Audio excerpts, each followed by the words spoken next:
Uttar Pradesh assembly इंतखाबात के 7वें और आखिरी मरहले में पीर को 55% से ज्यादा वोट डाले गए हैं। वोटिंग सुबह 7 बजे शुरू हुई।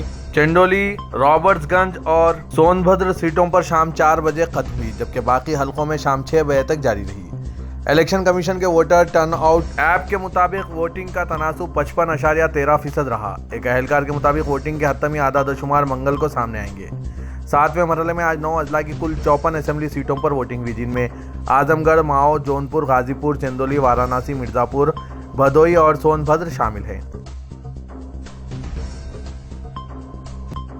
उत्तर प्रदेश असेंबली इंतखाबात के 7वें मरहले की वोटिंग पीर को मुकम्मल होने के साथ ही अब लोगों की नजरें 10 मार्च को आने वाले इंतखाबी नतायज पर लगी हुई है। इस बार इंतखाबात में हुक्मरान बीजेपी और समाजवादी पार्टी के दरमियान सख्त मुकाबला माना जा रहा है। एग्जिट पोल 2022 के पेशन गोयों के मुताबिक बीजेपी उत्तर प्रदेश में जीत दर्ज करने जा रही है।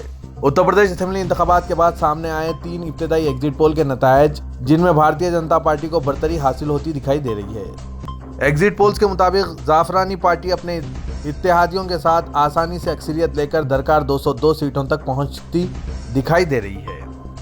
दूसरी तरफ इंडिया टुडे एक्स माई इंडिया के एग्जिट पोल में बीजेपी इत्तेहाद जबरदस्त अक्सरियत के साथ हुकूमत बना रही है। बीजेपी को 288 से 326 सीटें मिलने का अंदाजा है, जबकि एसपी इत्तेहाद को 76 से 101 सीटें मिलने की उम्मीद है। न्यूज़ 24 और टुडेज चाणक्य के एग्जिट पोल भी सामने आ चुके हैं। इसमें बीजेपी इत्तेहाद को 254, एसपी इत्तेहाद को 105, बीएसपी को 2, कांग्रेस को 1 और दीगर को 1 सीट मिलने की तौक़े की गई है।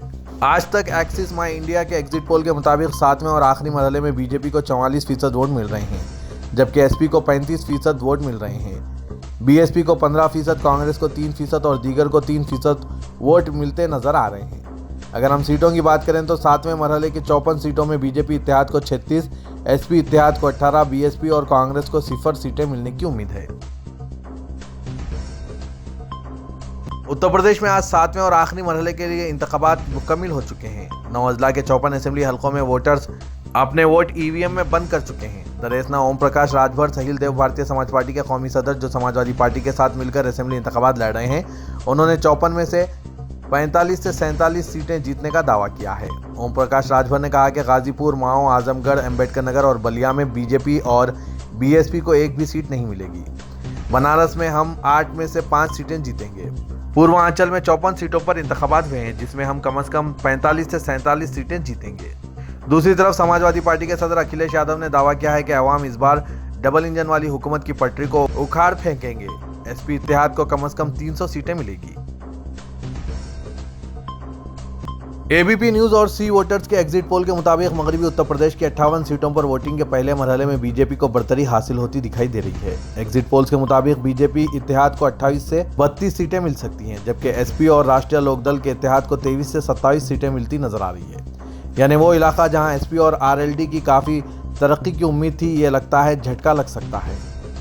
वही इलाके हैं जहां किसान लीडर राकेश टिकैत का जाट और मुसलमानों के दरमियान काफी असर और रसूख है। आपको बताते चलें कि एग्जिट पोल्स के मुताबिक बीजेपी इत्तेहाद को 28 से 32 सीटें, एसपी इत्तेहाद को 23 से 27, बीएसपी को 2 से 4 सीटें, कांग्रेस को 0 से 1 सीट, दूसरों का हिसाब यहाँ कुल 28 सीटें हैं। याद रहे कि इंतखाबात के दौरान यह बात आम बहस थी कि किसान लीडर राकेश टिकैत का इस इलाके में काफ़ी असर और रसूख है और राष्ट्रीय लोकदल का भी इस इलाके में काफ़ी असर और रसूख है, इसलिए समाजवादी पार्टी के इत्तेहाद का इस इलाके में काफ़ी असर और रसूख होगा। इस इलाके में बहुत बड़ा असर होगा। सीटें मिलने की क़यास आराइयाँ की जा रही थी, लेकिन एग्जिट पोल के नतायज इसे मुस्तरद कर रहे हैं। एग्जिट पोल के नतायज के बराबर अगर वोटिंग के नतायज आते हैं तो यह वाज़ेह हो जाएगा कि राकेश टिकैत पर बीजेपी की बड़ी मुखालिफत का असर ज़मीन पर नज़र नहीं आ रहा है। ऑल इंडिया मजलिस इत्तेहादुल मुस्लिमीन के सदर और रुकन पार्लियामेंट हैदराबाद असदुद्दीन ओवैसी ने उत्तर प्रदेश के वज़ीर आला योगी आदित्यनाथ के मुसलमानों से मुतालिक बयान पर जवाबी हमला किया। ओवैसी ने हमला करते हुए कहा कि जिस तरह समंदर के 2 किनारे नहीं मिल सकते, इसी तरह मजलूम और जालिम एक नहीं हो सकते। असदुद्दीन ओवैसी ने ट्विटर पर लिखा कि जिस तरह समंदर के 2 किनारे आपस में नहीं मिल सकते, इसी तरह मजलूम और जालिम एक नहीं हो सकते। इंतखाबी रैलियों के स्टेज से योगी की मोहब्बत क्यों नजर नहीं आई? ये कैसी मोहब्बत है जिसका इजहार इलेक्शन के बाद ही होता है? 2019 से अब तक दही हाउसिंग स्कीम के तहत एक भी मुसलमान को घर क्यों नहीं मिला? ओवैसी ने लिखा, MJVK के तहत अक़लियती इलाकों में 1 रुपया भी क्यों नहीं खर्च किया गया? वाजपेयी, अडवाणी, मोदी और अब योगी। पहले तो हर कोई जहर उगलता है, लेकिन अगर आप वजारत उज़्मा की कुर्सी का ख्वाब देखना चाहते हैं तो आप प्यार और मोहब्बत की बात करने पर मजबूर हो जाते हैं। उत्तर प्रदेश में असेंबली इंतखाबात के आखिरी मरहले में आज 54 सीटों पर वोटिंग हुई है। आरजेडी लीडर तेजस्वी यादव ने इस बारे में उत्तर प्रदेश इंतखाबात पर बड़ा दावा किया है। आरजेडी लीडर तेजस्वी यादव ने कहा कि उत्तर प्रदेश में समाजवादी पार्टी की हुकूमत बनने वाली है। आरजेडी लीडर ने कहा, जिस तरह से लोग इलेक्शन में वोट दे रहे हैं और बीजेपी लीडरों को आईना दिखा रहे हैं, इससे साफ जाहिर हो रहा है कि एसपी की हुकूमत आने वाली है। बीजेपी लीडरों की परेशानी साबित करती है कि वहां समाजवादी पार्टी जीत रही है। वाज़ेह है कि उत्तर प्रदेश में असेंबली इंतखाबात के 7वें और आखिरी मरहले में रियासत के 9 अजला की 54 असेंबली सीटों पर आज वोटिंग हुई है।